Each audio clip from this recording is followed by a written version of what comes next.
So I think when most people hear the word cancer, they immediately think they're going to die, and that's very, very much not the case.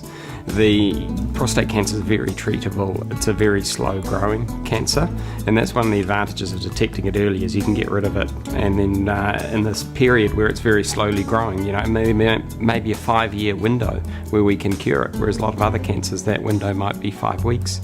We can get in there and do simple interventions early to treat early prostate cancers and almost negate the need for a lot of these treatments in the long term. And we just need to have that culture shift so that patients and men are happy to come in at an early stage, have a simple test so that we can actually diagnose these cancers at an early stage. And then once we make the diagnosis, it's not a cancer that kills people quickly. This is something that we can often treat, we can often delay its growth, and many people get a diagnosis but live a completely normal life expectancy. The real trick with it is to actually make sure that it's managed appropriately so that they can have a normal life. When diagnosis happens, it's quite interesting to see the difference between how you deal with men and women with cancer. As a urology specialist, I do deal with women with cancer as well as men with cancer.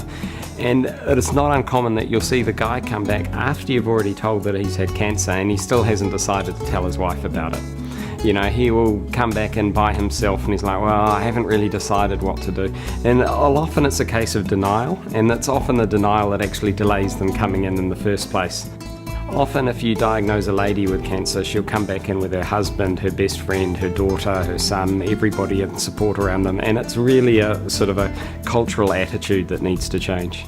I do have great hope for the future. I think that we continue to have better treatments for prostate cancer. We have more and more options that we can fight this disease from. The difficulty is that we aren't tending to get through to people that you need to have early detection. It doesn't matter what we do at the end of a patient's journey to improve the chances of their cure if there's an unnecessary 5 or 10 years that we've missed beforehand where the cancer could have been diagnosed. What you worry about is you worry about being diagnosed with prostate cancer. Now, that's not the thing to worry about. The thing to worry about is not being diagnosed with prostate cancer if you have it. If you have it, we can do something about it.